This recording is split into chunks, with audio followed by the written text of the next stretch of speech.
नमः। अविरल शब्द घनोग प्रक्षालित सकल भूतल मल कलंका। मुनि भी उपास तीर्था सरस्वती हरति नो दुरितान्। अज्ञान तिमिरान्धानां ज्ञानांजन शलाकया चक्षुरुन्मीलितं येन तस्मै श्री गुरुवे नमः। श्री परम गुरुवे नमः। परम्पराचार्य गुरुवे नमः। सकल कलुष विध्वंसकम श्रेयसां परिवर्धकम धर्म संबंधकम भव्य जीव मना प्रतिबोधकारकम पुण्य प्रकाशकम पाप प्रणाशकम इदम शास्त्रम श्री समयसार नामधेयम अस्य मूल ग्रंथ कर्तारः श्री सर्वज्ञ देवा तदुत्तर ग्रंथ कर्तारः श्री गणधर देवा प्रतिगणधर देवा तेषां वचन अनुसार आसाद्य आचार्य श्री कुंद कुंद विरचितम श्रोतारः सावधानतया शृण्वन्तु। मंगलम भगवान वीरो मंगलम गौतमो गणि मंगलम कुंद कुंदार्यो जैन धर्मोस्तु मंगलम सर्व मंगल मांगल्यम सर्व कल्याणकारकम प्रधानम सर्वधर्माणां जैनम जयतु शासनम जैनम जयतु शासनम। वंदितु सव्य सिद्धे ध्रुवमचलमणोभवं गतिं पत्ते बोक्षामि समय पाहुड मृण्मोषुद केवली भणिदम्।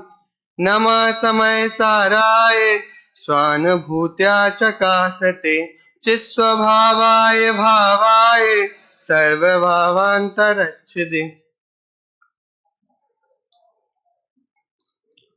हे सखे तू मेरे बंधन मत खोल, स्वयं बंधा हूं स्वयं खुलूंगा, तू ना बीच में बोल। अपनी चर्चा चल रही किसकी? समय सार की 6वीं गाथा। यह ग्रंथ आचार्य कुंद कुंदी द्वारा रचित है। इसकी टीका आत्मख्याति आचार्य अमृत चंद्र देव द्वारा लिखी गई है। इसकी चर्चा अपन ने कल देखी थी, उसमें ही अपन जो विषय कल रह गया था उसको अपन यहां से देखेंगे। तो अपन पहले गाथा पाठ करते हैं। रवि हो दियप्पमत्तो रापमत्तो जान गो दुजो भावो एवं भणन्ति शुद्धम रादो जोसो दुसो चेव।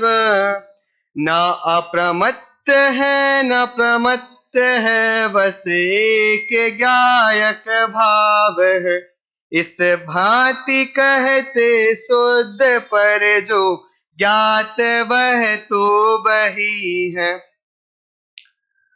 कल जो चर्चा देखी थी, गाथा का सामान्य सबको पता ही है कि यह आत्मा ना प्रमत्त है ना अप्रमत्त है, बस एक गायक भाव है और वह तो वही है। मतलब जो जानने में आ रहा है वह तो आत्मा ही है। क्यों? क्योंकि निश्चय न्याय का कथन ऐसा ही होता है कि पांडे राजमल जी भी पंचाध्याय में कहते हैं ना तथा ऐसा नहीं है। कैसा है? वह तो वही है। तो ये भी एक निश्चय न्याय का ना तथा करने का उसका वाच्य ही ऐसा है। आपको पता ही होगा कि 6वीं 7वीं गाथा कौन सी गाथा के नाम से फेमस है? पता है? दृष्टि के विषय। किसके? दृष्टि का विषय क्या होना चाहिए। तो 6वीं 7वीं गाथा उसके अंतर उसके नाम से जानी जाती है। या कहें समय सार की पूरा सार इन दो गाथाओं में आ जाता है। गुरुदेव श्री ऐसा कहते हैं कि 6वीं 7वीं गाथा मतलब क्या? समय सार का पूरा सार इस गाथाओं में है। और संक्षेप रुचि वालों के लिए लिखा गया कितनी गाथाओं में? 12। तो अब इसमें पूरा मैटर दिया गया है किसका? मोक्ष जाने के लिए, आत्मानुभव को करने के लिए। तो कल अपन ने चर्चा करी थी, उसको यहां पर बढ़ाते हैं। क्या? कि आत्मा प्रमत्त भी नहीं है और अप्रमत्त भी नहीं है। और अपन ने टीका में कल पढ़ा था कि अनादि बंध पर्याय इसके साथ, जीव अनादि से बंध पर्याय इसके साथ है, शरीर इसके साथ लगा हुआ है। कैसे? क्षीर और नीर की भांति है, मिले हुए हैं। तो देखो अनादि अनादि शब्द है ना, कल ही बताया था कि इस शब्दों में सारे मतों का खंडन हो गया कि यहाँ पे वह जीव लिया गया है जो सदा से मुक्त है, ऐसा नहीं। कोई ऐसा मत मानता हो कि सदा मुक्त है, ऐसा जीव भी नहीं लिया। ऐसा भी नहीं है कि किसी ने इसको संसार में भेज दिया है और फिर उनकी मर्जी से वापस चला जाएगा, या फिर कर्म इसको किसी प्रकृति के द्वारा चलाया जा रहा है, ऐसा कोई भी जीव यहाँ पे नहीं लिया है। अनादि से जिसका कर्म बंधन लगा हुआ है वहां पे ऐसे जीव को लिया है। इतने से ही जीव का अस्तित्व सिद्ध किया और सारे मतों का निराकरण किया। अब इसमें नीर और क्षीर की भांति है। कैसे? अब देखो समझे, एक ही चीज में रखी हुई, जैसे दादा ने अनुशीलन में लिखा है कि एक बाउल में कोई भी अनाज रखे हुए हैं, जैसे दो दालें हैं या गेहूं और चावल है, दोनों मिले हुए हैं एक बर्तन में है, पर फिर भी नीर और क्षीर की भांति नहीं मिले। नीर और क्षीर क्या होता है? दूध और पानी की तरह मिले हुए तो वे भी हैं, पर एक में एक नहीं है। जहां प्रदेश पानी का है वहां पे, जहां जैसे दाल दोनों मिक्स है, मिक्स होती हुई मिक्स नहीं है, कैसी? दोनों के प्रदेश एक में एक नहीं हुए, पर नीर और क्षीर के हो गए। तो ऐसा संबंध शरीर और आत्मा का आचार्य देव कह रहे हैं। कब से? अनादि से, पर फिर भी भिन्न भिन्न है। कैसे? दूध और पानी को अलग किया जा सकता है कि नहीं किया जा सकता है? कौन करता है अलग? बगुला कर, हंस कर लेता है। उसकी चोंच में ऐसी पावर होती है कि, पावर मतलब एक लिक्विड होता है जिससे दूध फट जाता है, वो दूध पी लेता है, पानी पानी छोड़ देता है। तो ये उसके तो मतलब क्या है, दोनों मिले होने के बाद भी दोनों भिन्न भिन्न है, क्योंकि उनको अलग किया जाता देखा जा रहा है। आप मावा बनाते हो, दूध गर्म कर देते हो, पानी उड़ जाता है और जो दूध है वो मावा के रूप में मिल जाता है, हो गया। ऐसे ही शरीर और आत्मा कैसे है? मिले हुए फिर भी भिन्न है। और अब दूसरी बात कह रहे हैं, दुरंत कसाय चक्र। इसमें टीका में शब्द है, पढ़ नहीं रहा हूं पर निकल पढ़ ली थी कि दुरंत कसाय चक्र के उदय से जो पुण्य और पाप के भाव हो रहे हैं। देखो शरीर को तो अपन ने गाथा में तो शरीर का उल्लेख किया ही नहीं, आचार्य कुंद ने, किसने उल्लेख किया? अमृतचंद्राचार्य ने, कि नीर और क्षीर की, मतलब कि उन्होंने तो शॉर्ट में समझाना था उनको, तो उनने तो दो नयों को तो पहले ही अलग कर दिया। आपको बड़ी बात समझा रहे हैं कि भैया जब जो भाव हो रहे हैं वो भी तुम्हारे नहीं है, तो उससे छोटी चीज तो पहले ही अलग कर दो। तो शरीर से तो आत्मा भिन्न नहीं है। अब वो कह रहे हैं जो मोहिनी कर्म है, कसाय है, इनके कारण से जो जीव में पुण्य और पाप के भाव हो रहे हैं। पहले की गाथा में पूर्व वक्ताओं ने पढ़ा होगा आपको, इस जीव को मोह की भांति ये क्या कर रहा है? मोह इसको बैल की भांति जोत रहा है। अपन तो कह रहे मिथ्यात्व अवस्था है।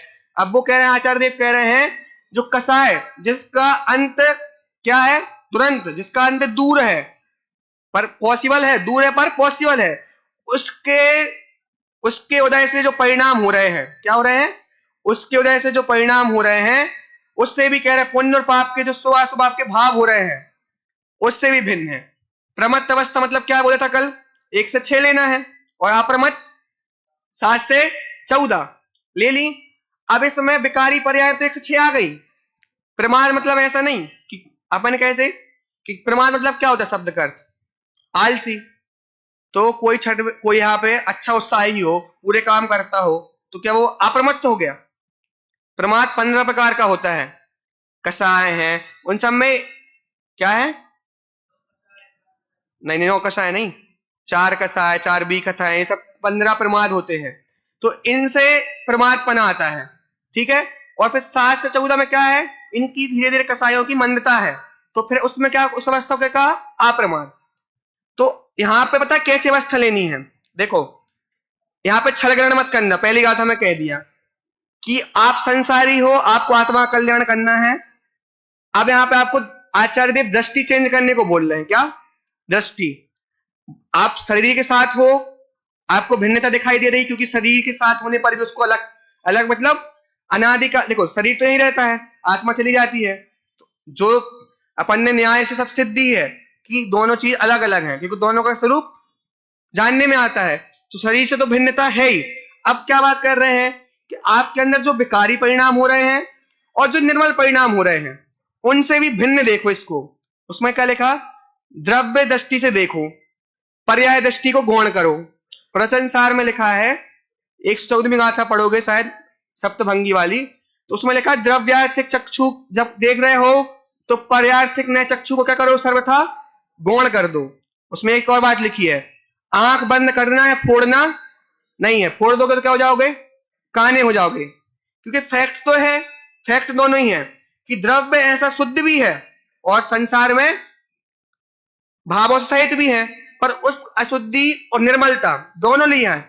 उस कसाय चक्र उदय से जो परिणाम हो रहे हैं, चाहे वो प्रमत्त अवस्था हो चाहे उसके अभाव रूप अप्रमत्त अवस्था हो, दोनों से अभी क्या करना है, उस पर्यार्थिक नए चक्षु को गौण करना है, फोड़ना नहीं है। क्या नहीं करना है, आंख को फोड़ना नहीं है, सिर्फ क्या करना है, गौण करना है। गौणता कही अपन ने। तो अब आपको सिर्फ द्रव्य का स्वभाव दिखेगा। देखो प्रमत्त अप्रमत्त अवस्था से रहे तो सिद्ध है, पर वो वाली बात नहीं की, सिद्ध वाली बात नहीं की है। तू अभी इस पोजीशन में जो है ना, उसमें तेरा स्वभाव जो है, जो निगोद में सो ही मुझ में सो ही मोक्ष मझार, वो वाला स्वभाव देखना है। सामान्य सामान्य विशेष जो अपन करते हैं ना, द्रव्य कैसा है, सामान्य विशेषात्मक है, नित्यात्मक है। तो यहाँ पे सामान्य द्रव्य है जो सब जगह पाया जा रहा है, अपन को वो देखना है। और जो आपके अंदर जो भी अवस्थाएं हो रही हैं, चाहे बुरी की तो छोड़, अच्छी भी और बुरी बुरी अर्थात क्या, पुण्य पाप के उदय से जो अप्रमत्त अवस्थाएं हो रही हैं, और निर्मल अवस्थाएं को अप्रमत्त अवस्था जो निर्मल परिणमन हो रहा है, उससे ही भिन्न देखना है। आपने सुमत प्रकाश जी का प्रवचन सुना हुआ 10 लक्षण में, जब वो कर रहे थे तो उन्होंने कहा गुणस्थान बढ़ रहे हैं, चतुर्थ गुणस्थान बढ़ रहा है, पंचम बढ़ रहा है, छठवां बढ़ रहा है, सातवां बढ़ते जा रहा है। अब बताओ ध्रुव में कोई फर्क आ रहा है क्या? उन्होंने कहा था ध्रुव में कोई फर्क आ रहा है क्या? कर्णानियुक्त कहेगा आपके लिए शुद्धि बढ़ गई, क्या कहेगा, इतने कसाय घटी इतनी शुद्धि बढ़ गई। पर ध्रुव में कोई परिवर्तन हुआ क्या? थोड़ा सा कुछ नयापन आया, उसमें कोई चेंज आया? जो द्रव्य स्वभाव की बात कर रहे हैं, पर्याय में तो आ रहा है, तो गुणस्थान बढ़ रहे हैं। पर अब देखो द्रव्य संग्रह कल गाथा भी कही थी कि जो मार्गणय स्थान और गुण स्थान कहे हैं वो अशुद्ध नय से कहे हैं, शुद्ध नय से ऐसा नहीं है, नहीं है हो भाई साहब, आप अभी गुण स्थान में हो, आपका जो गुण स्थान आप उसमें हो, पर इसको अभी देखना नहीं है। शुद्ध नय से मुझे वो दिखाई देते ही नहीं है। परमार्थ प्रकाश में परम शुद्ध निश्चय नय के विषय में एक बात कही, क्या कही, जैसे पूछे आप जेल से कब छूटे, या आप भैया छूट के आ गए क्या, तो बोले कैसी बात कर रहे हो, जेल कब गए थे हम, उसको बुरा लगेगा। ऐसे परम शुद्ध निश्चय नय की दृष्टि में वो जीव कभी बंधा ही नहीं था। अब अभी 10 नए जितने बड़े नए हैं, 8 नए, उस सबका नया अधिराज कौन है, परम शुद्ध निश्चय नय, उसमें बंधन है ही नहीं। तो अब जिसमें बंधन नहीं है उसमें मुक्त हुआ क्या?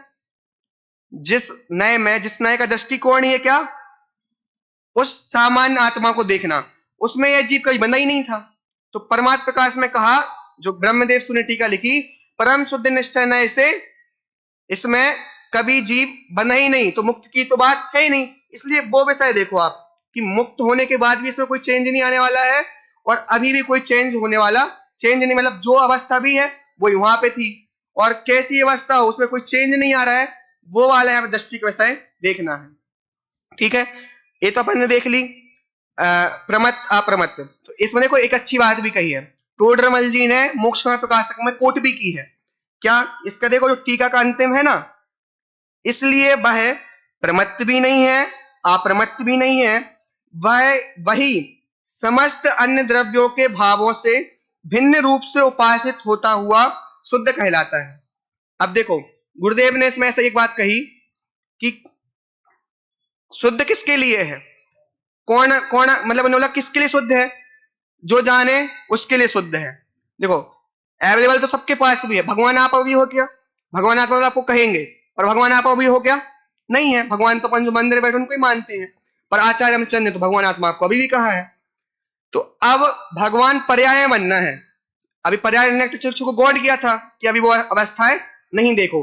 अब कोई मान ले यहाँ पे कि मैं वैसे ही शुद्ध हूं जैसे सिद्ध में है, तो बोले भाई शुद्ध तो सब बैठे यहाँ पे। अब बात है कि जैसा हमने कहा वैसा तुमने देखा कि नहीं, वैसा देखोगे तो बात बनेगी। क्योंकि देखो द्रव्य में शुद्धि नहीं आई है, पर संयोग है, उससे परिणाम में शुद्धि आ रही है, पर वह जीव क्या है, जयचंद जी छाबड़ा के इसके भावार्थ में लिखा कि जो भाव हो रहे हैं ना, वह जीव के नहीं है, वो जीव स्वरूप नहीं हो रहा है, तो परिणामों से मुझ में कोई अशुद्धता आई नहीं है, कोई अशुद्धता नहीं है, तो वो स्वरूप मेरा नहीं है। जो मोहराग देश के परिणाम है उसको तो समय सार में आएंगे 72वीं गाथाओं में क्या कहेंगे, अनित्य कहेंगे, और क्या बोलते अजीब कहेंगे। क्या कहें, अजीब, ये तो जीव में है ही नहीं। तो यहाँ पे अब क्या करना है, ऐसा स्वरूप जो जानेगा, आवाल गोपाल स्वरूप, अनुभूति स्वरूप भगवान आत्मा आवाल गोपाल सबको जानने में प्रति समय आ रहा है, पर अब जो जाने उसके लिए काम बन जाता है, जो नहीं जाने, अब शब्दों से नहीं, शब्दों से कह दोगे कि मैंने अप्रमत्त अवस्था से रहित भगवान आत्मा जान लिया, जानने के साथ उसको वैसा अनुभव में लाना भी है। कब तक लाना है, जब तक जानने में ना आ जाए, क्योंकि इसमें लिखा है टीका में हमेशा उद्योत रूप है, अनुसार लिखा गुप्त नहीं है, आप जब जानने जाओगे तब मिलेगा। एक उदाहरण देते हैं दादा इसके लिए, माँ में और पत्नी में क्या फर्क होता है। आप बहुत सालों बाद घर गए अपने, और घर पे कंडीशन बहुत बेकार थी, बहुत सालों बाद गए और घर में एंट्री किया, तो पत्नी क्या करेगी, मुंह फुला लेगी, ऐसा करेंगे कि नहीं नहीं, मतलब आपको भाव नहीं देगी, और माता तुरंत गले लगा लेगी। ठीक है, ऐसी भगवान आत्मा अपनी माँ की तरह है, जब जाओगे देखने तब जानने में आएगा। क्यों, क्योंकि स्वासंवेदन ज्ञान से हमेशा प्रति समय जानने में आ रहा है। ठीक है, तो ऐसा है। अब अगली जो टीका, इसकी जो दूसरा पाठ है लास्ट, वह तो वही है। क्या है भैया, वही जो जानने में आ रहा वह तो वही है। क्या वही है, तो अब वो कह रहे हैं चलो हमने मान लिया पर द्रव्य और पर भावों से इसमें कोई अशुद्धि नहीं आई, पर ज्ञेय गायक संबंध तो हो गया, ज्ञेय गायक संबंध होने से अशुद्धता मानो कि पर ज्ञेय आपके ज्ञान में आ गया। तो बोले आप समझो, इसमें दो उदाहरण दिए हैं। ठीक है, एक क्या दिया है, दाह दाहक का, एक दिया है दीपक का। ठीक है, दो उदाहरण दिए हैं। कल बहुत अच्छे से समझा था अपन ने कि दाह और दाहक, जैसे जो दाह है पदार्थ मतलब ईंधन, और दाहक अग्नि है। जैसे अपन ने 4-5 आग जलाए, कंडे की आग, घास की आग, लकड़ी की आग जलाई, और उन सब पे अपन ने कोई पदार्थ पकाया, कोई चीज पकाई, रोटी पकाई। अब कंडे की आग हो, घास की आग हो, उससे रोटी में कोई फर्क पड़ने वाला नहीं है, तीनों रोटियां उस पर सेकेंगी ही। अब कंडा तो अशुद्ध मानते हैं क्योंकि गाय के गोबर से बना हुआ है तो मली, तो अगर उससे बनाई और उसकी अशुद्धि अगर रोटी में आ गई तो रोटी खाना पॉसिबल नहीं है, बल्कि लोग तो बाटी खाते हैं। तो क्या कहा उन्होंने, दाह की अशुद्धि किस में नहीं आ रही है, आग में नहीं आ रही है। किस में नहीं आ रही है, आग में नहीं आ रही है। और अशुद्धि आ जाए तो खाना बनाना पॉसिबल नहीं होगा, कोयला का कालापन उसमें आ जाएगा, और अंगारे पे तो रोटी भी सिकती जब जलने लगे। तो कल बताया ही था, किसका उदाहरण दिया था, राजवार्तिक का ऋजु सूत्र, जो एक समय को क्या करता है, एक समय की पर्याय को विषय बनाता है। तो ठीक है, एक समय की पर्याय को विषय बनाया, तो उस समय उसको आचार्य देव कहते हैं वो क्या है, ईंधन तो है नहीं, वो आग ही है। जिस समय जल रहा है वो घास ही नहीं है, जल तो घास रही है पर वो घास है ही नहीं। एक सूक्ष्म विषय है ऋजु सूत्र न्याय का।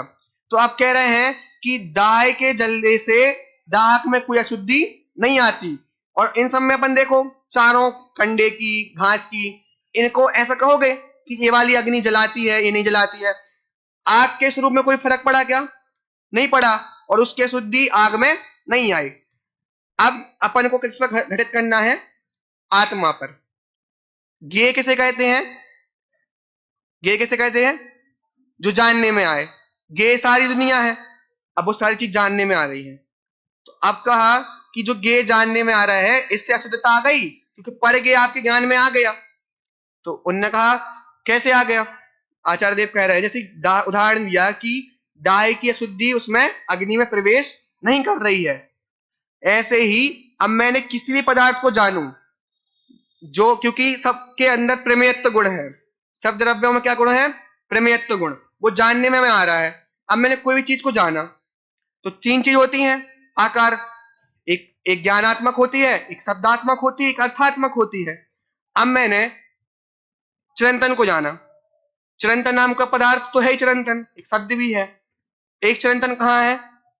मेरे ज्ञान में बना है, ठीक है।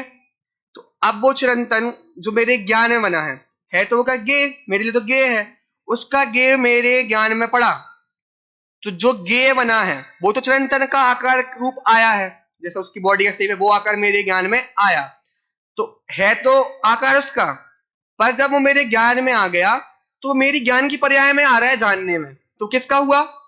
मेरे ज्ञान में हुआ। अब देखो, चिरंतन को मैं कुछ कहूं तो बुरा मान जाएगा कि कैसा लग रहा है, कुछ भी अपन उसको बुराई करें तो बुरा मान जाएगा, पर मैं अपने ज्ञान में जो चिरंतन बैठ गया है, मेरे जो उसका गे आ गया है, उसको मैं कुछ कहूं तो किसी को दिक्कत है क्या? क्यों? क्योंकि वो तो मेरे ज्ञान में गे बन चुका है, उसको मैं कुछ भी कहूं तो उसको कोई बुरा लगने वाला नहीं है, पर इसको मैं कहूं तो दिक्कत है। क्यों? क्योंकि अब तो वो मेरी ज्ञान का गे बनेगा, वो मेरी चीज हो गई अब। देखो, लेकिन लोग में ऐसा मानते हैं, जैसे अपन कहते हैं ना, अपन थोड़े एडवांस है ना, स्मार्ट है। अब जैसे झूला झूलने जाते हैं तो दूर से देख लिया कि भैया वो झूला हमारा है, देखने मात्र से तो अपना अधिकार जमाने लगते हैं। तो आचार्य देव कह रहे थे, गे को जाना तो गे तेरा थोड़ी हो गया, वो तो तेरे ज्ञान में ऐसी शक्ति है कि वो जो गे तेरे जानने में आया है वो तेरे ज्ञान का ही परिणमन है। अब देखो, अब मैं सोच रहा हूं कि मुझे वो गे बन गया है, गे से ज्ञान हुआ, पर गे से ज्ञान नहीं हुआ, मेरे ज्ञान में जो पर्याय है उसको ही मैंने जाना, उसको तो मैंने जाना ही नहीं। पर को जाना, लेकिन पर मैंने किसको जाना? अपने ज्ञान में जो आ रहा है उसको जाना। तो अब बता, अशुद्धता हो सकती है क्या? अशुद्धता कब आती है? पर के संयोग से आती है। पर तो तुम वहीं पे बैठे हो और हमें उसकी अशुद्धता बिल्कुल भी एंटर नहीं की। समझ में आया? तो ये वाली बात आचार्य कह रहे हैं, पर को जानने से अशुद्धि नहीं आती है। नहीं तो केवल ज्ञान में सबसे दिक्कत होती, केवल ज्ञान में तीन लोग एक साथ झलकता है, तीन लोग तीन काल एक साथ झलक रहे हैं। अब बताओ कितनी दिक्कत हो जाएगी। तो वहां पे क्योंकि ज्ञेयों से जानने में अशुद्धता नहीं होती। अब लेकिन अपन बोलेंगे, सुना हुआ आपने कि भाई पर को मत जानो, पर के जानने में क्या रखा है, पर को जानने से तो राग देसी होते हैं। तो देखो, अपन क्या होते हैं, अपन छदमस्त हैं, तो अपन को ऐसा कहता है अपना उपयोग समेटो, पर को जानने का मना नहीं कर रहे हैं, आपका क्या है, अपने को जानो या जिनवाणी में अच्छी अच्छी चीजें देखो, पर में देखोगे तो राग देश होंगे, तो उसको जानने के लिए मना करते हैं। पर के कारण आज तक कोई अशुद्धता नहीं आई है। जैसे बिस्तर डली हो रास्ते में, आप उसको टच कर लेते हो तो नहाओगे, पर देखने से आज तक कोई अशुद्ध हुआ क्या? आपने तो कैसी कैसी चीजें देखी हैं, तो अशुद्धता नहीं आई। एक ही पदार्थ को देखकर अलग अलग लोगों के अलग अलग भाव होते हैं। अब भाव में जो दिक्कत हो रही है, अब मैंने कोई भी चीज जाननी, कोई अच्छी चीज देखी, उसको देखकर लोग अलग अलग परिणाम कर रहे हैं। तो ज्ञान तो गे सबके में वही चीज बन रही थी, एक जो पदार्थ वहां रखा है वही ज्ञान का गे बन रहा है, ठीक है। मूर्ति देखो, किसी को वीतरागता आती है, किसी को चोरी का भाव आता है। अब दिक्कत कहां हो रही है, जो ज्ञान का गे था ना उसमें तुमने राग मिश्रण कर लिया, और राग से भिन्न देखना था। सिर्फ किसको देखो उस समय? उस ज्ञान को देखो, जो ज्ञान अपने पर्याय में पड़ा वो मेरा है, उसमें राग देश अलग कर दो तो काम बन गया अपना। तो आचार्य देव कह रहे हैं कि अशुद्धता पर के जानने से हो ही नहीं रही है, चाहे ज्ञानी हो चाहे अज्ञानी हो, बस अज्ञानी राग कर देता है तो उसकी क्या है, ये अवस्था दूर नहीं हो रही है, ये अवस्था दूर नहीं हो रही, मिथ्यात्व उसके साथ लगा हुआ है। इसको दूर करने के लिए कह रहे हैं कि तू जो जान रहा है ना वो तेरी ज्ञान की पर्याय का गे है, उसमें तू ऐसा क्यों सोच रहा है कि उसका गे तेरे में आ गया, उससे कुछ अशुद्धि हो गई है। तो दादा तो कितना बोलते थे अपन को, अपन प्रचन सुनते थे कि भैया जानने का मना क्यों करते हो, जानना तो क्या है, स्वभाव है, जानना तो मेरा स्वभाव है, क्योंकि ज्ञान मेरी पर्याय है, ठीक है। ये बात एकदम सिंपल है। अब दूसरा उदाहरण क्या दिया, दीपक का। दीपक कैसा है, क्या है, सुपर प्रकाशक है कि नहीं है? न्याय ग्रंथों में कहते हैं कि एक दीपक को ढूंढने के लिए दूसरे दीपक की आवश्यकता नहीं होती। देखो, हम पर को जान रहे हैं तो वो पर की क्वालिटी नहीं है, वो मेरे ज्ञान में ऐसी क्वालिटी है कि वो मेरे जानने में आ रहा है। विवेकानंद जी क्या कर रहे थे, हीरा कीमती है कि मेरी आंख, क्योंकि आंख से मैं उसको देख पा रहा हूं। ऐसे ही दीपक के जैसी आत्मा सुपर प्रकाशक है, वो खुद को भी जानता है और पर को भी जानता है। और पर को कैसे जानता है, वो अपने ज्ञान में जो गे बनता है उसको ही जानता है, इसलिए उसमें कोई अशुद्धि नहीं आती है। अब इसमें लिखा कर्ता और कर्म क्या है, अभिन्न है। कैसे कहोगे भैया, कर्ता तो मैं हूं और जानने और वो कर्म हुआ, तो वही तो समझा, पर जानने में आ रहा है, वो कर्म नहीं है। जो तेरी ज्ञान में बना, तो तू ही क्या है, ज्ञान है, और तेरी ज्ञान की पर्याय में जो गे बना वही क्या है, कर्म। तो कर्ता, कर्म और करण, मैंने ज्ञान से जाना, तो तीनों चीज मेरे अंदर ही है।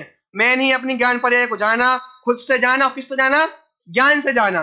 घट अहम आत्मना वेद, तीनों चीज मेरे में है। तो क्या है, तो अभेद हो गया। क्या है, कर्ता कर्म यहाँ पे अभेद है। अब जो कह रहे थे ना गाथा में, वह ज्ञात तो वही है, वह तो वही है जो जानने में आ रहा है, वही मैं हूं। जिस समय तूने गे को जाना, तूने गे को नहीं जाना, किसको जाना, बोलो किसको जाना, गे को जानते वक्त भी ज्ञान को ही जाना। तो बस कह तो देते हैं, पर समझते क्या है, मैंने गे को ही जाना।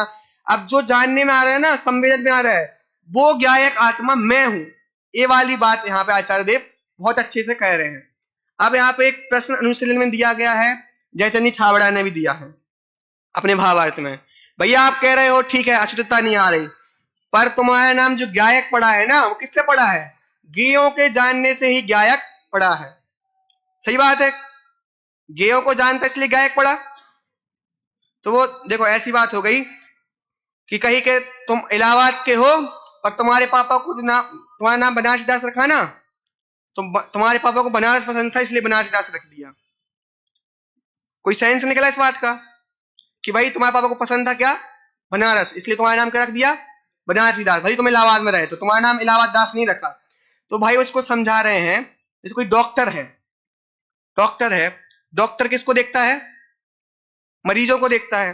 तो मरीजों को देखने का डॉक्टर है क्या वो, हाँ कि ना, अरे बोलो हाँ कि ना, है कि नहीं, मरीजों को देखने का डॉक्टर बना कि नहीं बना। आप भी वही बात कर रहे हो, गेयों को जाने से गायक पड़ गया। भैया उसने डॉक्टर बनने के लिए क्या किया है, पूरी पढ़ाई की है, उसके पास सर्टिफिकेट है, वो तुम्हें ना भी देखे तो भी डॉक्टर है वो। आप क्यों भूल जाते हो कि जैसे गे को जान रहा है, आत्मा गे भी है और गायक भी है। तो भैया गे अपने को जानता है इसलिए गायक पड़ा है, क्योंकि आत्मा गे है कि नहीं। जब मैं स्वयं ही ज्ञान हूं, जब मैं स्वयं ही गे हूं, तो भैया दोनों क्वालिटीज मेरे पास में है। वो डॉक्टर किसी को ना भी देखे तो भी डॉक्टर है, ऐसे ही क्योंकि उसने उसकी पढ़ाई है, उसका सर्टिफिकेट है। ऐसे ही जो गायक मैं हूं ना, वो पर को जानने के कारण में गायक नाम नहीं पड़ा है, क्योंकि मैं, मेरे अंदर प्रमेत्व गुण है और मैं ज्ञान से स्वयं को जानता हूं, इसलिए मेरा नाम क्या पड़ा है, गायक पड़ा हुआ है। और अब पर को जानने की जो बात की थी, वो पर को नहीं, खुद को जानना है, खुद को ही जान रहा है। और इसमें कल अपन ने एक लाइन देखी थी, कौन सी, भूमि ना हो चांदनी की ज्यों, त्यों नहीं धनी गे को ज्ञानी। क्या, त्यों नहीं, जैसे चांद की रोशनी पड़ी, चांद की रोशनी पड़ी तो वो चीज चांद की नहीं हो जाती, ऐसी मैंने किसी को जाना तो वह चीज मेरी नहीं होगी, पर अपन राग के कारण उसको जानते हैं। अब पूरी गाथा का एक पूरा एक वो बनाओ समरी, क्या क्या बात कही भाई साहब। आपके गाथा में तो इतना कह दिया कि आत्मा प्रमत्त भी नहीं है, अप्रमत्त भी नहीं है, बस एक ज्ञायक भाव है, इतना कह दिया। अब अभयचंद आचार्य कह रहे हैं, तेरी वर्तमान पर्याय का तुझे ज्ञान करा दिया कि तू अनादि पर्याय से सहित है, शरीर सहित है, और तेरे अंदर क्या है, मोहराग देश भी हो रहे हैं, क्योंकि लेकिन उससे कहा, उससे भिन्न देखो, नए की बात है, द्रव्य दृष्टि देखो, पर्याय दृष्टि को गौण करो। एक कैसी वाली बात है, करोड़पति रिक्शे वाली जैसी, पैसा है भी और रिक्शा भी चला रहा है। अब बोल रहा भैया रिक्शा बंद करना चला ना, तो किसको देखो, अपने पैसे ले जाओ अकाउंट में लेने के लिए। ऐसे कह रहे हैं, तेरे पास हमेशा तेरा स्वरूप अवेलेबल है, बस क्या करना है, इस पर्याय को गौण करना है। गौण कर दिया तो तेरा द्रव्य स्वरूप तुझे जानने में आएगा। अब जो जानेगा उसको फायदा मिलेगा, ठीक है, उसको ही, जो नहीं जानेगा उसको फायदा इसका नहीं मिलेगा। और कोई कहे गे गायक से शुद्धता आती है तो भी नहीं, क्योंकि मेरा जानना स्वभाव है, दीपक की भांति हूं मैं, और कर्ता कर्म मुझ में ही है, सत्कारक मेरे में ही घटित होते हैं, तो मुझ में पर से शुद्धता आती ही नहीं है, और अनादिकाल से आज तक आई नहीं, और सिद्ध बन जाऊंगा तो भी मुझ में कोई एक्स्ट्रा चीज प्रकट नहीं होगी, पर द्रव्य दृष्टि प्रकट आऊंगा तो पर्याय में वो चीज अवश्य आएगी, क्योंकि लक्ष्य तो अपना वही है, जाना। तो और ऐसा कोई सुन ले कि भैया मैं तो इससे रहित हूं, ऐसी वाली बात भी नहीं है, क्योंकि तीसरी गाथा में, चौथी गाथा में सब बता दिया, तो पर को जानना इसलिए तो दुखी हो रहा है।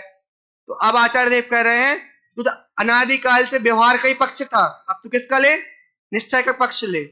पक्ष ले मतलब क्या, उसका विषय बना अपना, किसको, अपने द्रव्य दृष्टि को। यहाँ पर्याय नय के चक्षु को गौण करना पर फोड़ना नहीं है। टोडरमल जी ने इसलिए इस लाइन को कोट किया है, छठवीं गाथा की जो अंतिम लाइन है ना, उसको कोट किया है। जब इन सब द्रव्यों से तू भिन्न उपासित करता हुआ जानेगा, तब तुझे अपनी आत्मा का स्वरूप प्रकट होगा। तो ऐसे कहे देगा हाँ मैं तो रहित हूं, जो करना करो, ऐसा नहीं है। जो जानेगा उसकी फायदा उसको मिलेगा। और कैसा उन्होंने कहा, इसकी क्या करनी पड़ी, साधना करनी पड़ेगी। और 15वीं कलश में कह रहे हैं, चाहे इसको साध्य भाव से आप साधना करो, चाहे साधन से करो, पर करनी तो पड़ेगी। अभी भक्ति में बैठे तो बड़े पंडित जी का अपन जो पाठ कर रहे थे, उसकी कुछ लाइन में बोलता हूं आपको, कि इसमें दृष्टि का विषय वाली जो बात है, पर दृष्टि झूठी छोड़ कर निज दृष्टि तू करे, निज में ही मगन होए तो आनंद हो महा, बस मुक्ति मार्ग में यही निज दृष्टि अनुभवन, निज में ही हो लीनता शिव पद स्वयं लहा। तो अब क्या कह रहे हैं कि जो आपने दृष्टि तक ली थी उसको छोड़ो और किसको अपनाओ, जो तेरा स्वरूप है, निज में ही मगन हो। निज में मगन हो मतलब क्या, अब आपको सारी विकारी अविकारी अवस्थाओं से रहित उस द्रव्य दृष्टि को देखना है। तो अपन ने छठवीं सातवीं गाथा का पूरा भाव समझ लिया कि इसमें पर के कारण कोई वैशुद्धता नहीं आ रही है। और छठवीं गाथा को किसका विषय कहते हैं, दृष्टि का विषय। तो आगे अब सातवीं गाथा जो लेंगे तो उसमें इसमें तो कहा ऐसा देखो, पर अपन ने कुछ भेद कर दिए, तो अब आगे कहेंगे कि गुण भेदों से भी इसको क्या देखो, अभेद देखो, तब ये दृष्टि विषय अपने ज्ञान में आएगा। और ये संक्षेप रुचि वालों के लिए है, किसके लिए, संक्षेप रुचि वालों के लिए। तो इतने से भी काम हो जाएगा, जरूरी नहीं पूरा पढ़ो, पर संक्षेप रुचि वाले के पास दिमाग बहुत है, तो थोड़े से कहने में समझ जाएगा वो। जब तुम्हें पूरी बात कह दी कि भैया इन सबको तो अपना मानना ही नहीं है, अब बताओ कोई यहाँ पे स्त्री पुत्र को अपना कहेगा क्या, स्त्री पुत्र को अपना कहेगा, नहीं कहेगा। तो बस यही बात है कि स्त्री पुत्र को तो विकल्प लाना ही नहीं है, और द्रव्य दृष्टि में इसको ही अपना देखना है। तो यहाँ अपन ने देखा, और शुरू में जो मैंने लाइन बोली थी, हे सखे तू मेरे बंधन मत खोल, आप बना हूं आप खुलूंगा, तू ना बीच में बोल। मुझे किसी की आवश्यकता नहीं है खुलने में। एक लाइन है किसकी, मैथिली शरण गुप्त की।